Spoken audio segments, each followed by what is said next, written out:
right, so I filmed a pilot, I guess you could say, for a docu-series, or at the time it was supposed to be a docu-series. I'm no longer working with the company that I did this for, so I don't know if they plan on continuing to make this a series, but it's a mini documentary that we made on a photographer in the Mojave Desert. I'll go ahead and play the documentary right here for you guys so that way you can get a first look from my subscribers. It's already been posted on their channel, but if you want to see it, I'll go ahead and play it here, and then afterwards we can talk about my takeaway from it all after the video. So enjoy.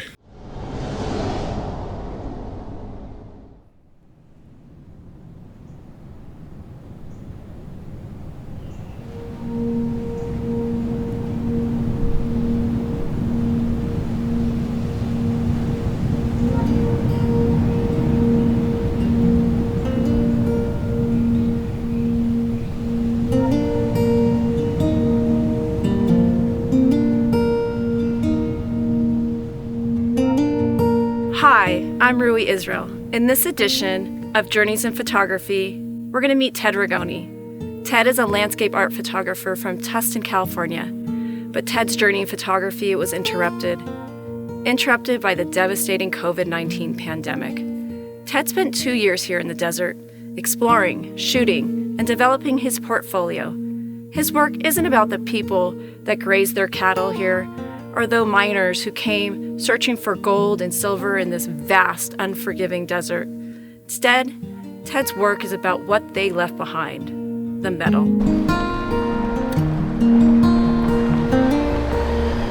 Ansel Adams said, landscape photography is one of life's biggest rewards, and it can also be one of life's biggest disappointments. And oh my gosh, is he so right. When I began the Oxidized project, I was fascinated by how much metal man is left behind in the Mojave Desert.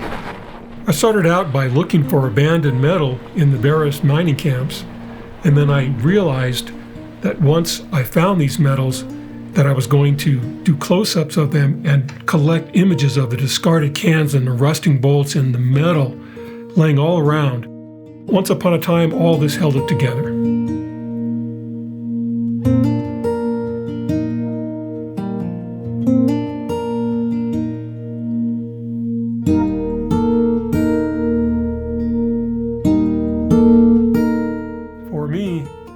Oxidized is an art photography portfolio about dreams abandoned. What I realized after months of exploring, shooting, and reshooting in the Mojave is that the miners and ranchers from the mid-1800s to the late 1900s and more recently, well, they left behind metal that really defined their lives, and that metal has since oxidized, quite literally becoming colorful rust. But though these artifacts are rusting and deteriorating, they have become an incredible resource for fine art photography.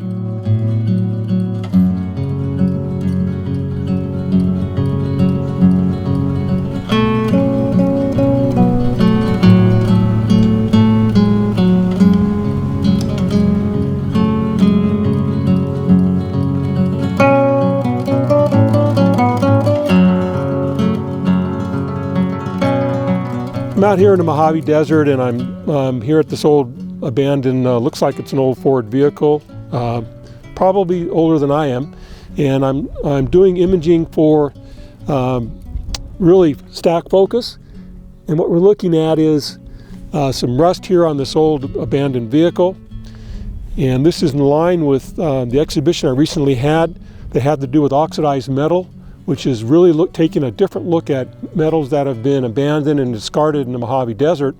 And I found that you can image them in a way that turns them into contemporary art, which is really a different way of looking at this. It's not something where many people think, well, let's haul that metal away and put it in a dump somewhere. It's, let's look at this from a different perspective.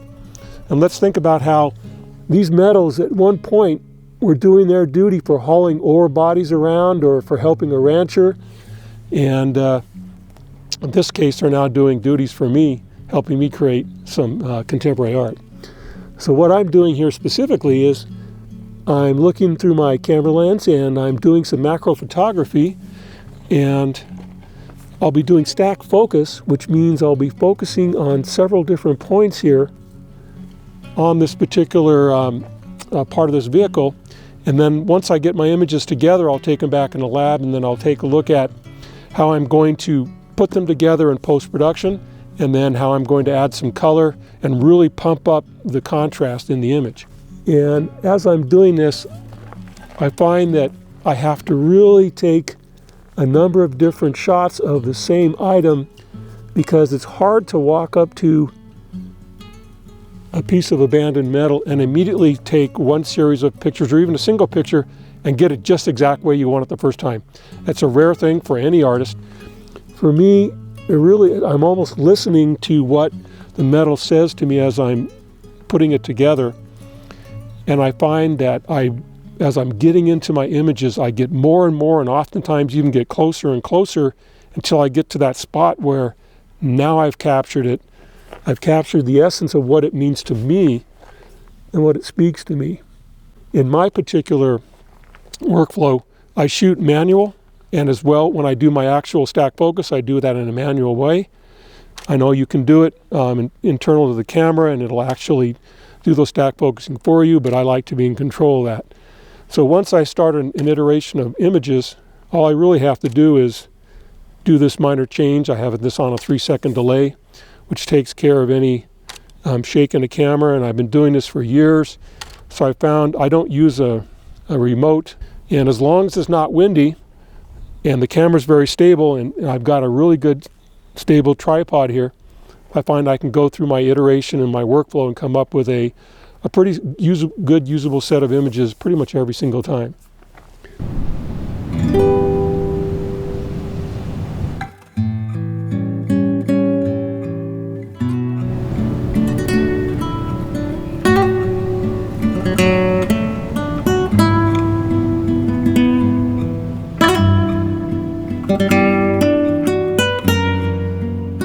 So Ted, after 2 years spending working on your Oxidized project, it must have been super disappointing to land a gallery show and then have it gone. How did you handle that? Well, at first it was heartbreaking. Virtually the day that my show was supposed to open, COVID took over the world. And then as the summer progressed, I kept thinking we're going to get a chance to open it up and have an opening, have at least a one-day view, but it never took place. And then, along about August, it finally rolled around and the protocols were in place, and we were able to do a one-day limited attendance opening. Mm-hmm. So I got people in, and they had a chance to look at my art, and I had a chance to talk to some people, and there was some excitement about what I had put together. Oxidized is about dreams abandoned, but you didn't abandon your dreams. Even though COVID shut you down in March, you were able to get your work published in different ways. So how'd you do that? What did you do? Thank you.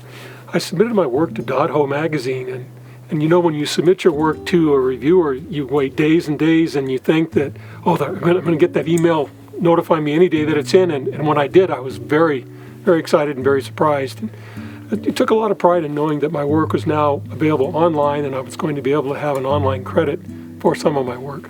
If you could use one word that keeps you developing, that keeps you shooting and coming up with new ideas, what would it be? The word would be passion. It's the passion to just keep going out, keep exploring, keep shooting, and keep following your heart, and keep developing your artist's aesthetic and your artist's mind. And for me, in shooting Oxidized, one of my images that I really enjoyed doing, and I think was a perfect example of what it is that I like to shoot, is my spiraling image. And just seeing how the colors spiraled in together, and in my mind's eye, I can almost see that static piece of metal as it's turning, as it once did back in the old days with the old timers. I see that passion just looking in your eyes as you're talking about it. And it's right here. I can really feel it, and I'm glad you're picking up on that, because it is something cool to me. It's about who I am. It's about my art. So now that the Oxidized project is over, I'm really curious to hear about what's coming up next. Any chance we can get a sneak peek? Thank you for asking the question, Rui. I'm working on Vapor, and again, I'm not telling just anybody what I'm doing, but I'll let you know today. And so I'm using light and using moisture in the air to help generate an emotional range that's beyond anything that I might have done with my previous exhibition in Oxidized. And I'm finding out that it's really giving me a chance to look at a completely different viewpoint of photography, and I think I might even be growing as an artist through this endeavor. So the whole secret to a journey in photography is to never abandon your dreams, right? Agreed. Never.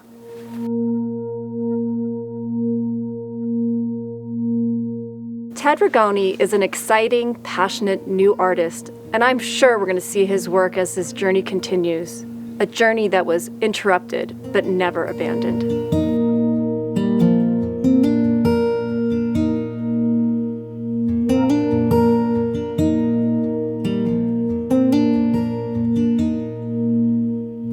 And we're back. So really for me, it's been 2.5 seconds, but for you, it's probably been, I think it was like 10-minute video. Hopefully you made it this far, right? So let's go ahead and talk about the pros and cons of the process, right? So with this process, it was for Sammy's camera. I was essentially filming a pilot for a docuseries that they wanted to pitch to some networks, or they wanted to keep as just like a web series on their channel. And for one, going into it, if you're filming right for someone else, right? So it's not your vision. You know, it's not your subject matter. It's not, you know, a lot of things that you're not in control of. All you can control is the quality of the product, right?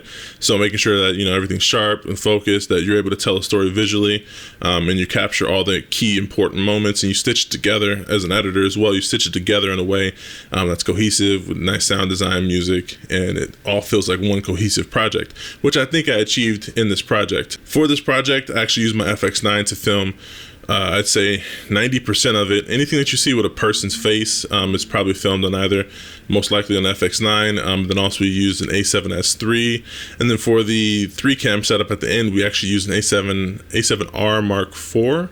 And we also used, of course, my FX9 and an A7S III. The crew was minimal. It was just two of us in charge of video, and then the budget was a shoestring budget. But I think we did the best with it, what we could. In hindsight, I probably would have hired talent to be on camera for the host section, because I feel like that could have had a bit more energy, more charisma. The photographer himself, he was a great guy. Yeah, it's great work, so there's nothing I would have changed there. The location was great, but I probably would have just had more crew, had actors or people that are used to being on camera for the video. But outside of that, I thought it was amazing. It's a project that I'm proud of. Hopefully you guys enjoyed it as well. Let me know any questions down below if you have any more in-depth questions, anything that I missed in the video that you want to talk about down below. We can talk in the comments. I'll be hovering around there. I reply to comments pretty quickly, so feel free to hit me up. But hopefully you guys enjoyed the video just as much as I did. Like I said, it's something that I'm proud of, and I wanted to share with you guys. If you guys have any questions about the process, anything that I didn't cover in this video, feel free to ask in the comments. I'm always heavy in the comments, so I'm replying to comments really quickly in most cases.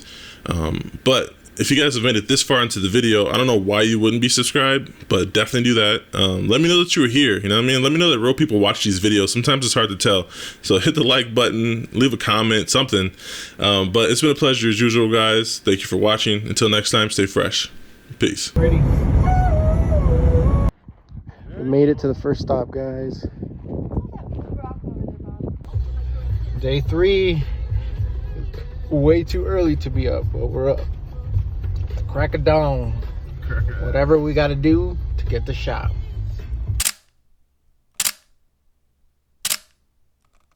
Day 2, where we're going, we don't need roads.